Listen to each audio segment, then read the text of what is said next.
I'm just going to talk about blogging for human rights out of prison. I started a blog while I was in a maximum security jail in Phoenix, Arizona. Because of limited time, I'll just give you my backstory real quick. When I was 14, I started following the stock market. I was obsessed with it, and from a little working class chemical manufacturing town up in the northwest. My dream was to go to America and make $1 million in the stock market, which I did. As a young person, the money went right to my head. I started throwing Manchester-style rave parties with it. Got people bringing ecstasy in, so it's my own fault what happened to me. I take full responsibility for putting myself in here. And I'm going to show you a video of what happened next.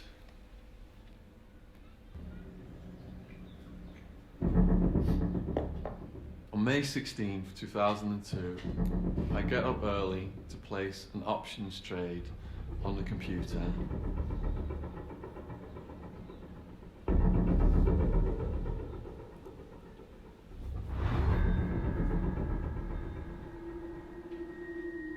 And there's a knock at the door.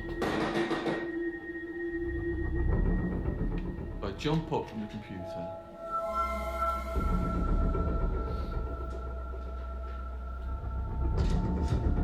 I can't see who it is. I look through the people and it's blacked out. My worst fear is being realised at this moment. They're gonna kill me. And boom!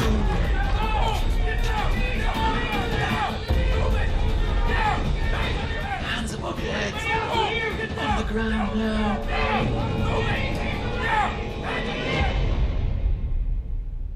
It's like it all goes in slow motion now in my head.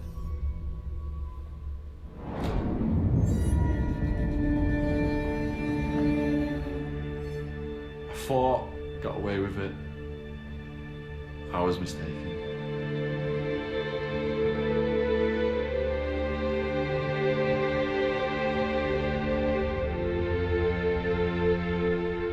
Everything I ever did wrong, the price is here, right now, on my doorstep. Game over?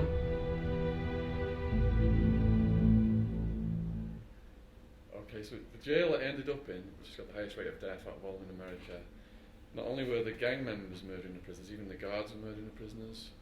Here's what the gang members look like. It's all divided by race. This is the white gang, the Aryan Brotherhood. To earn their tattoos, they've got to commit acts of violence. To be a full member of the gang, you have to murder someone in the jail for them. It was half Hispanic where I was at, and that's what the teardrops mean. Each teardrop is one person he's murdered for his gang.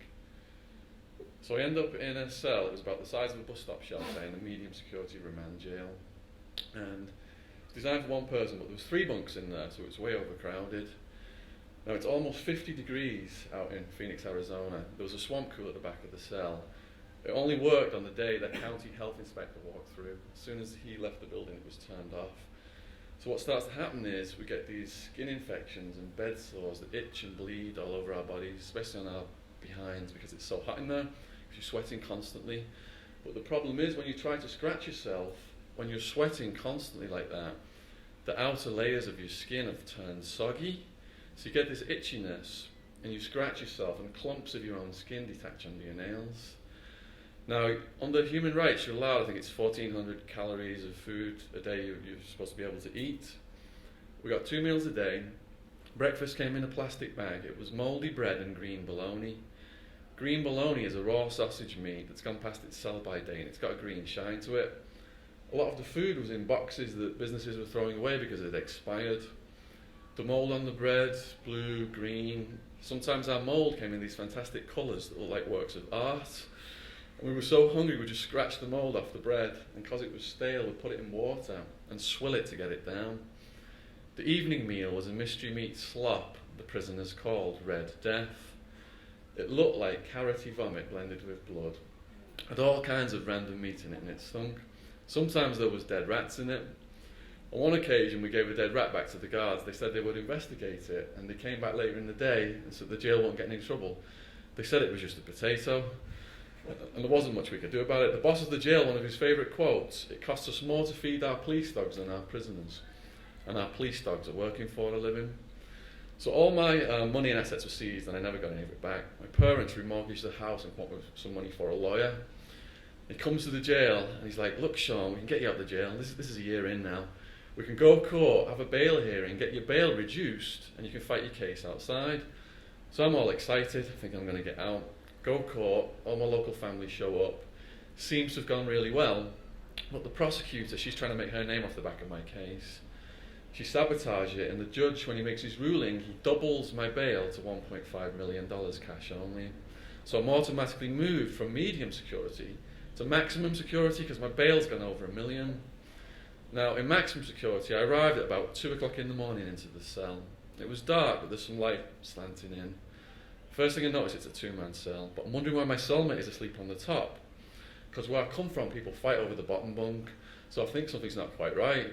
So I walk in some more, and I start to sense movement on the walls and the ceiling. And I think my eyes are playing tricks on me. So I put my face right up to one of the walls, and it's covered in these guys. I got used to the violence by now. Just trying to get to sleep with these crawling on me was one of the worst parts. 8 at night is lockdown. 10 is lights out. It's like they know just when the lights are about to go out. They start lining up in the cracks in the walls, doing this little movement with the antennae sticking out, like an army waiting to invade. As soon as the lights go out, they just flood the room. Now you've got a choice. You can put a sheet around you so you look like the mummy and leave a breathing hole. And it does keep them off you, but it traps the heat to your body. And like I mentioned earlier, you've got these bleeding and itching skin infections and bed sores. The heat aggravates that, so you end up just throwing the sheet off you and letting them crawl on you. Now they don't bite. They start out tickling your feet, your limbs, palms of your hands. They try to get in your ears to eat your earwax. It's like honey to them. Is anyone in here asthmatic? Any brave asthmatics over there? Okay, check this story out. I had a neighbour in maximum security who was asthmatic. He wakes up one morning, out of breath, grabs his inhaler, takes a blast, shoots a cockroach inside himself, says he can feel it moving around. He throws up his stomach contents trying to get rid of it, and somehow it's stuck in there and it won't come out. Even in the daytime, there were so many, the prisoners were doing cockroach races, gambling on the winner. Now, there was another threat from the insect world that also came out during the night. There was a spider. It's called the brown recluse. You didn't see it. It would come out looking for food, and you'd roll around in your sleep. It would touch you. You'd wake up the next day with a little pinprick, and you might not even think too much about that. In the following days, pus would start to come out, and your skin would slough away, and it would eat into your flesh and cause what's called a volcano lesion. There were guys in the jail who'd been in shootouts, and as you're about to see, unless you're squeamish, these spiders were putting bigger holes in people's bodies than bullets. Now, you've got a right to medical treatment. You've got a right not to live in an insect-infested environment. And we'd take these guys to the guards. You've got to take this guy to medical. And the guards would always say the same thing. It's the policy of the jail not to treat insect bites. You put yourself in here, you deal with it. So basically, we had to hold the guy down, squeeze the pus out ourselves, and then put salt on the wound at the end of that to reduce the bacteria. Yeah, so I'm writing home to my loved ones about this stuff. They're shocked and appalled, but they want to read more.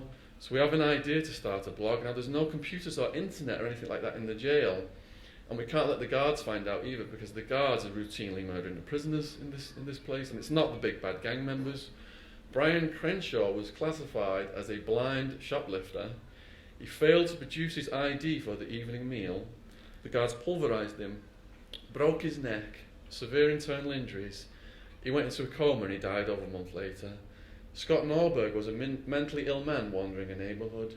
They brought him in. The guards started beating him and electrocuting him with taser guns. Female guard tried to stop it. Why are you beating him? Stop, he's turning blue. They pushed her off and they kept beating him. The inmates watching from the holding cell started yelling, "Why are you still beating him? He's already dead." And even after that, they continued to beat the corpse, turn blue and everything. Both of those cases were caught on camera, and the family members of the victims sued the jail and rewarded millions in compensation. Do any of you guys have any idea what the boss of the jail, Sheriff Joe, did to the guards that were found responsible in federal court for murdering those prisoners? Put your hand up if you think he did something positive. He gave them promotions and pay rises. He prides himself on being America's toughest sheriff. Because of all the human rights violations, he's at war with Obama, and he's saying to Obama, I'm elected in the state of Arizona, I'm going to do whatever I want. Students protesting the human rights chained themselves to his building. He had them all arrested and thrown in his jail. Now, a guard said to me, the world has got no idea what's really going on in here. I'm going to show you a video clip of what happened next.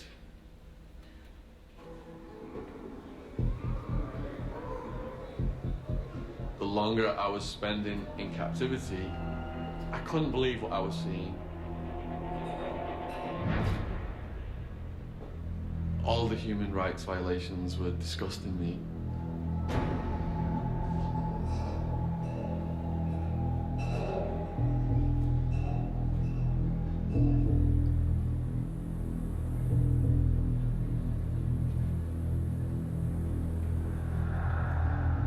So here I was in one of America's deadliest jails. I started thinking the world has no idea what's really going on in here. Maybe the world should know. I started to make a diary of what was going on in there. Writing about the infestations, the food, the violence. I'm on a mission to bring awareness to the world. But I can't put these things in the mail because the guards can open your mail. So I recruited my aunt. My aunt would come and visit me on the weekends. And I hid what I wrote in legal paperwork.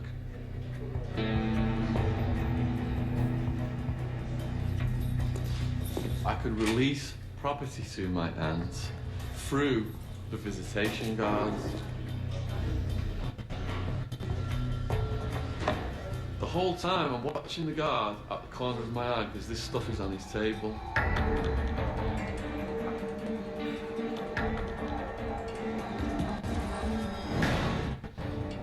My heart is going like crazy. Is he going to search it? Is he not going to search it? He doesn't search it.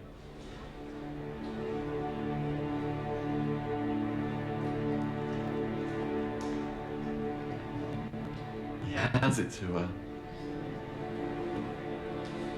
My stress just collapses. She typed what I'd written up, and that's how my blog, John's Jail Journal, started. If we did it under a fake name, John's Jail Journal, the guards wouldn't know who I was. I couldn't believe some of the things he was writing. I realised that this was hell on earth. It was unreal. It was like it was happening to somebody else. But in a way it helped because it made me feel close to him.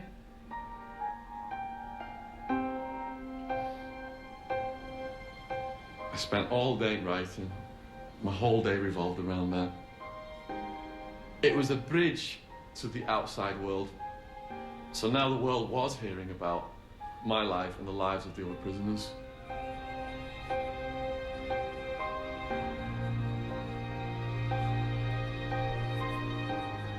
And it went on to attract all this media attention to the conditions in the jail.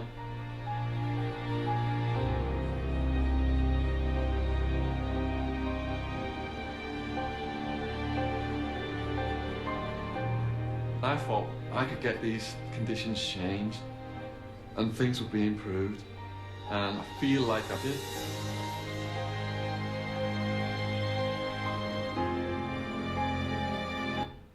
The maximum security jail was closed down 2 years after I started the blog, but he runs 6 different jails, the sheriff, so a lot of this stuff is still going on. Anyway, I'm out of time now. If you want the full story, my book is supposed to be downstairs in foils. And thank you very much all for coming here and listening. Thank you. Cheers.